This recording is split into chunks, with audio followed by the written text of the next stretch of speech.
Olamda yagona borliq hukmron. Butun olam Haq Taolo nuridan kelib chiqqan.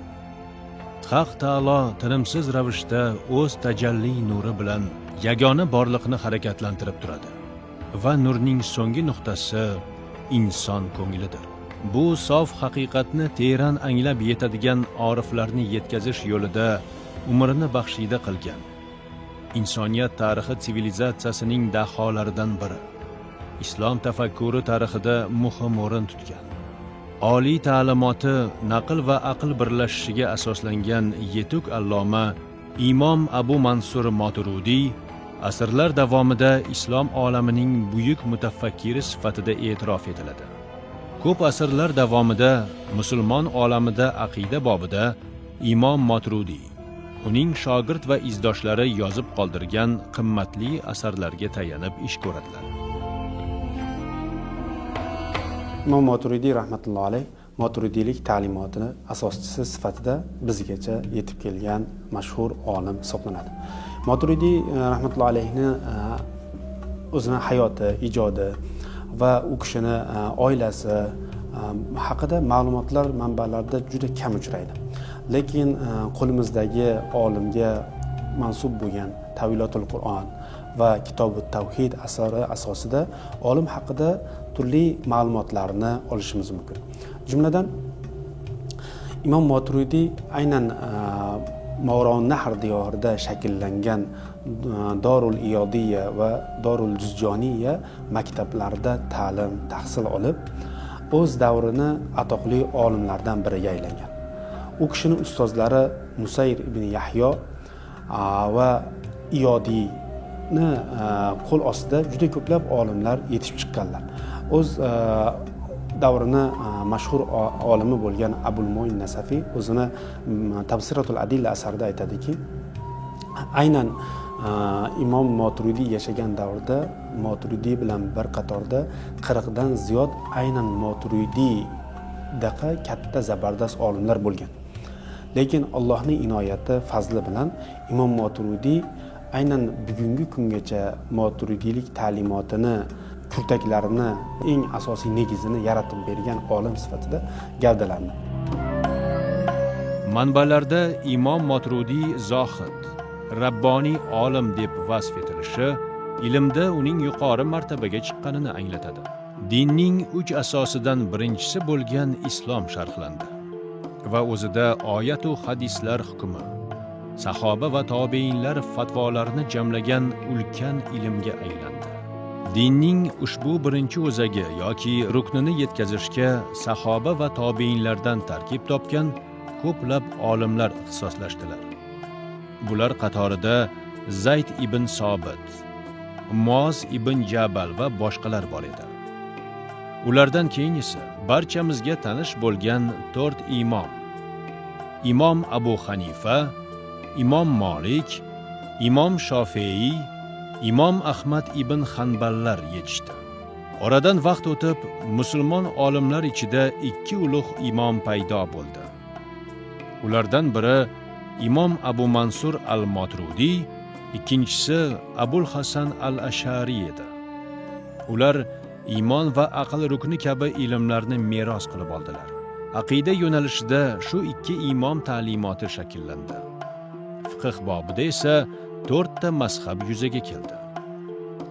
So'ngra ihson tasavvuf ilmida inson qalbini poklab tuzatadigan ko'plab olimlar yetishib chiqdi. Moturidiylik maktabining o'ziga xos jihatlaridan biri aql va naql birlashtirilganidir.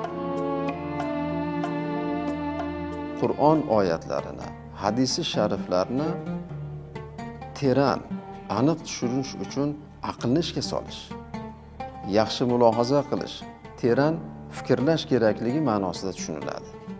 Chunki hech qachon aql va naql, ya'ni Qur'on oyatlari, hadis shariflar bir-biriga qarama-qarshi va zid bo'lmaydi. Chunki ikkisini ham yaratuvchisi, aqlni yaratuvchisi ham Alloh taolo, naqlni, vahiyni tushirgan ham, payg'ambarni yuborgan ham Alloh taolo. Bu ikkalasi bir-biriga qarama-qarshi bo'lmaydi.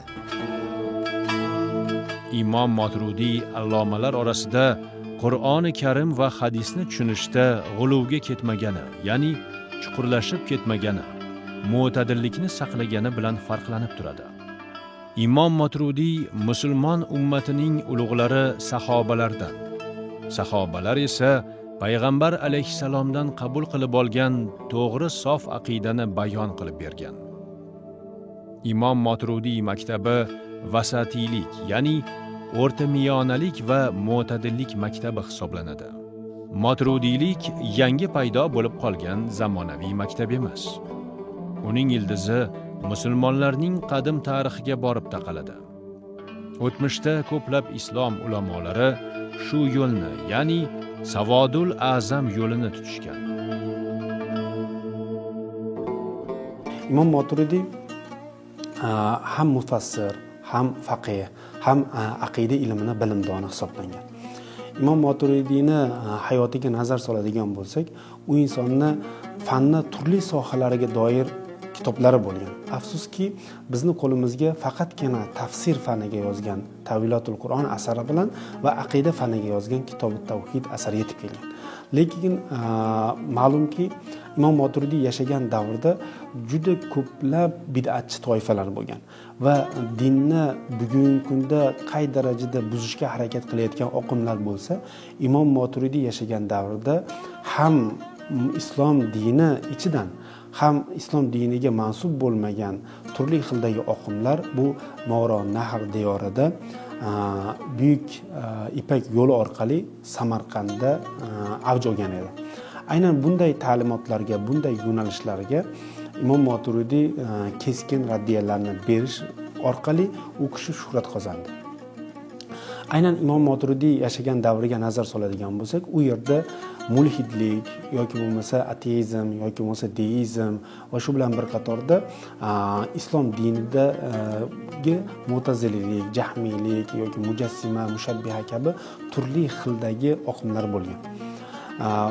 Imom Moturidiy yashagan davrda aynan sog'lom e'tiqod asoslarini tarannum etish va sog'lom e'tiqod asoslarini oddiy xalqqa ongiga va shuuriga singdirish zarurati yuzaga kelgan.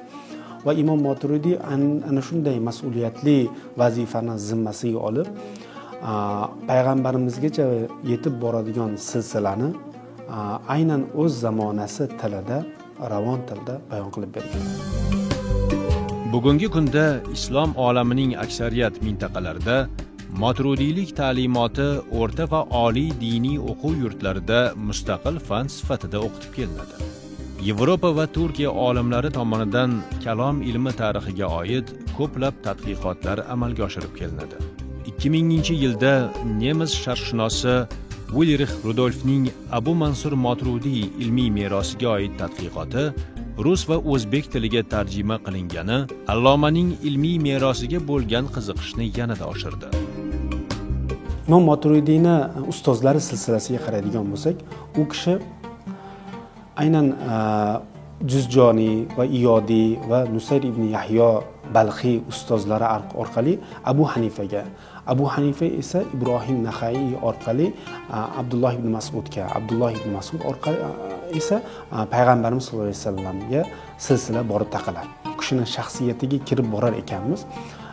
Kitoblarda, manbalarda u inson nafaqat aqida fani bilan, balki ruhiy tarbiya borasida ham va tafsir ilmi borasida ham va fiqh ilmi borasida, hadis ilmi borasida zabardast olim ekanligi e'tirof etiladi.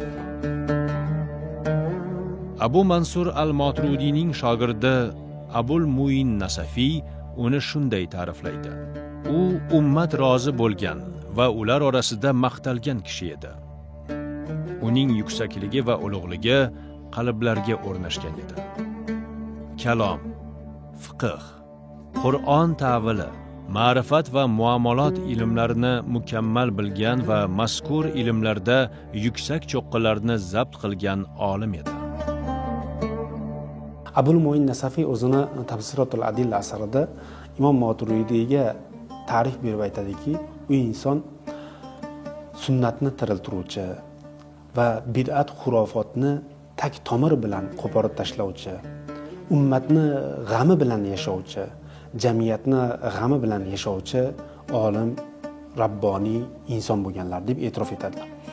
Aynan keyingi davrda faoliyat olib borgan Alisher Navoiy o'zini Nasoimul Muhabba asarida ham Imom Moturidiyni rabboniy olim sifatida, ya'ni murshid sifatida, pir sifatida tarannum etib aytadiki, Imom Moturidiy o'z davrida aynan pir murshidlardan bo'lgan. U kishi zohir va botin ilmlarini mohiri bo'lganlar deb e'tirof etadilar. Bundan tashqari Javohirul Mudiyya, ya'ni tabaqot yo'nalishidagi Javohirul Mudiyya asariga nazar soladigan bo'lsak, u yerda ham Imom Moturidiyni o'zi va u kishini nasli haqida ham to'xtalib, alohida bir qimmatli ma'lumot aytadiki, to'g'ri, manbalarda Imom Moturidiyni o'g'il farzandi borligi haqida kelmaydi, lekin u kishini qiz farzandi borligi va u kishidan Qozi Abul Hasan ibn Hasan nomli nabirasi bo'lganligi va bu nabirasi aynan Imom Moturidiyni dastlabki ta'limotni olganligi va u kishi ham bobosini oldiga Chokardiza qabristoniga dafn etilganligi, aynan bugungi kundagi majmua, ya'ni Imom Moturidiyni maqbarasi ham aynan nabirasi orqali topilganligi bayon etiladi. Abdulloh al-Marog'iy Al-Fath al-Mubin nomli asarida Imom Abu Mansur Moturidiy haqida shunday yozadi. Imom Moturidiy nihoyatda hujjati kuchli, tortishuvda olov kabi shiddatli mutakallim hamda musulmonlar aqidasini astoydil himoya qiluvchi shaxs edi. U betakror ilmi bilan adashganlarning shubhalariga raddiya berar va sof islom aqidasini bidat g'oyalardan tozalar edi. Bu kishi 50 dan ortiq sahobalardan to'g'ridan-to'g'ri naql qiladilar. Ular qatorida Umar ibn Xattob roziyallohu anhu, Sa'd ibn Abu Waqqos, Abu Hurayra roziyallohu anhu, Oysha onamiz roziyallohu anha, Muoz ibn Jabal va shunga o'xshash bir qancha sahoba ikromlardan. Ulardan keyingi avlod tobiinlardan naqllarni keltiradilar. Ibn Abbosni o'zidan 32 ta rivoyatni keltirganlar. Demak, Imom Moturidiy rahmatulloh alayhi qay darajada rivoyat bobida ham mohir ekanliklarini ko'rsatib turadigan dalillardan hisoblanadi. Manbalarga ko'ra, Abu Mansur Moturidiyning Qur'on ta'vili, Tavhid kitobi, Maqolot kitobi, Shariat manbai asari, Munozara kitobi, 5 asosga raddiya va yana bir qator asarlari mavjud. Ammo Moturidiy ilmiy merosidan bugungi kunga qadar faqatgina Qur'on ta'vili va Tavhid kitobi saqlanib qolgan. Aynan Imom Moturidiydan keyin yashab o'tgan Abul Yusur Pazdaviy o'zini Usuluddin asarida aytadiki, agar deydi Imom Moturidiyning Kitobi Tavhid asari yengilroq tilda yozilganida va xalqchil tilda bayon etilganida, to qiyomat kunigacha aqida fanini yoritib beruvchi asarga ehtiyoj sezilmardi. Imom Moturidiyning Kitobi Tavhid asari bu sohada yetarli bo'lar edi deb aytganlar. Haqiqatda biz Kitobi Tavhidga nazar soladigan bo'lsak, u yerda turli oqimlarga raddiya berilganligini ko'ramiz.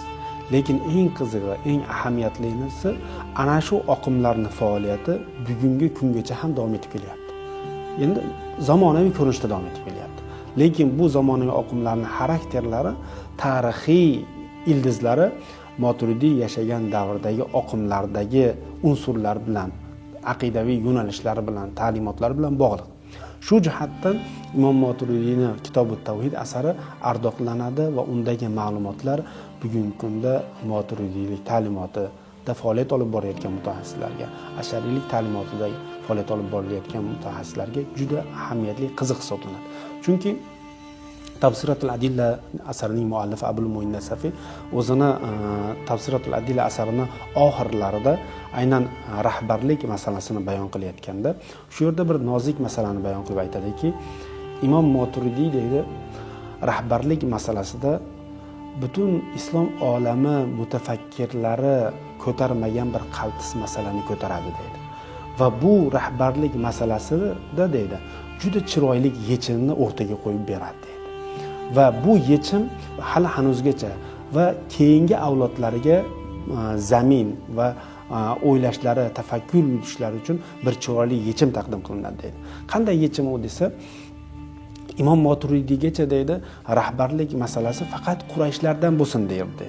Lekin Imom Moturidiy o'rtaga bir masalani qo'yib ko'tarib chiqib aytadiki, deydi, rahbarlik masalasida faqat Qurayshlik bo'lish shart emas deydi, balki siyosat yuritadigan va xalq dardi bilan yashaydigan, jamiyatni birlashtira oladigan va jamiyatni himoya qila oladigan rahbar aynan rahbarlik mansabiga mos keladi deb umumiy mazmunni o'rtaga tashlagan deydi. Va bu maqbul yechim deydi, hali hanuzgacha olimlar tarafidan e'tirof etiladi deydi. Abu Mansur Moturudiyning tafsir bobida yozgan asari Ta'vilot ahli sunna yoki Ta'vilot al-Qur'on deb nomlanadi. Bu tafsir Moturidiya ta'limotida ma'lum va mashhur bo'lib, Moturidiya ulamolari nazdida boshqa biron bir avvalgi va keyingi tafsirlar unga tenglasha olmaydi. Mazkur kitob bizga to'liq holda yetib kelgan bo'lib, dunyoning ko'plab qo'lyozma fondlarida nodir qo'lyozma nusxalari mavjud. Asarning eng qadimiy nusxasi Makkadagi kutubxonaning qo'lyozmalar fondida saqlanadi. Mazkur asar bo'yicha bir qator mamlakatlarda ko'p sonli tadqiqotlar olib borilib, u bir necha marta nashr etilgan. Ta'vilotul Qur'on asari Imom Moturidiyni bizgacha yetib kelgan shoh asar hisoblanadi. Bu asarga alohida e'tibor qaratish kerak bo'lgan jihat shundaki, Imom Moturidiy asarning muqaddimasida aytadiki, tafsir va ta'vil yo'nalishi bor deydi. Qur'oni Karimni tushunishda biz tafsir yo'nalishiga yoki ta'vil yo'nalishiga murojaat qilamiz deydi. Endi tafsir degani nima degani desa, tafsir bu Qur'oni Karimni har bir oyatini izohlashda Alloh bu oyatdan ayni shu ma'noni iroda qilgan deb qat'iy aytish bu tafsir hisoblanadi deydi. Bu ma'noda tafsir qilishga layoqatli bo'lgan, salohiyatli bo'lgan insonlar bu sahoba-i kiromlar deydi.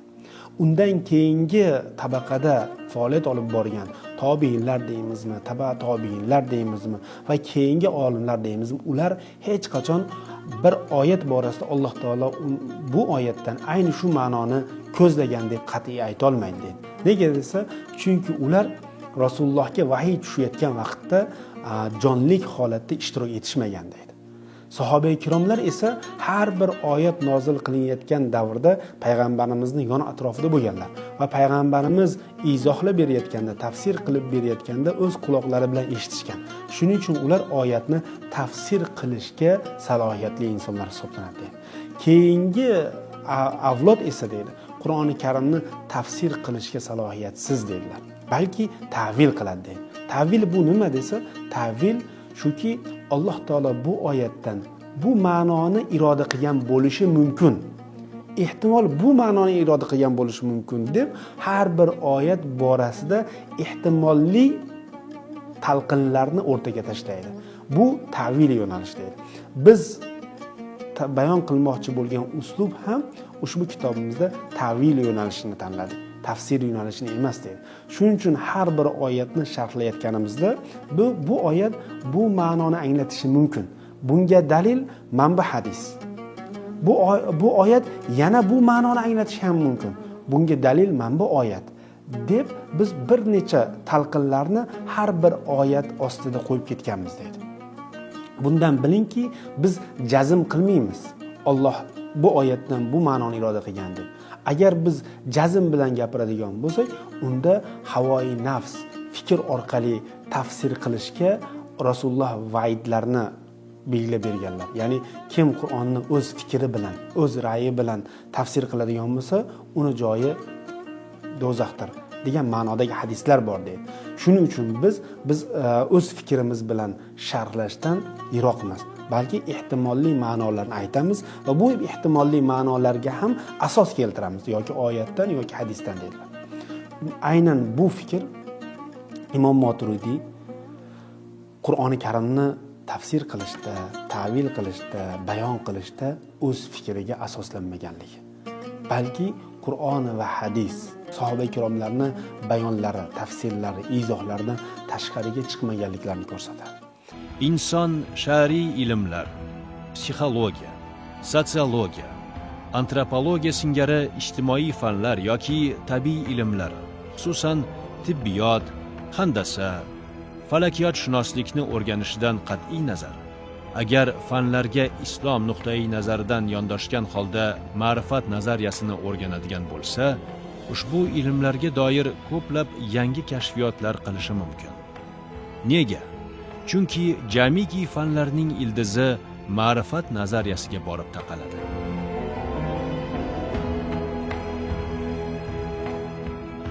Imom Moturidiyning shaxsiyatiga to'xtalganda aynan u kishini zukkoligi va teran fikrligi va oyatlarni tushunishda bir yoqlama emas, balki turli xil jihatdan, turli xildagi talqinlardan oyatga nazar solganligi, turli jihatdan nazar solib uni yechimlarini va undagi oyatlarni mazmunlarini taqdim qilganligi insonga zavq bag'ishlaydi. Chunki biz Imom Moturidiyning har bir oyatni sharhlashdagi e'tiboriga qaraydigan bo'lsak, u kishini qay darajada tafakkur sohibi, juda keng o'ylashligini ko'ramiz va bu orqali biz Imom Moturidiyning shaxsiyati qay darajada buyuk olim ekanligi, qay darajada yuksak inson ekanligini ko'rishimiz mumkin. Yana olimni bir jihatiga to'xtaladigan bo'lsak, Imom Moturidiy bir qat'iyatli inson bo'lganlar va shu bilan bir qatorda u inson juda hokisor inson bo'lganlar va yana bir jihati u inson vali, Allohga muqarrab bandalardan bo'lganlar, vali zotlardan bo'lganlar.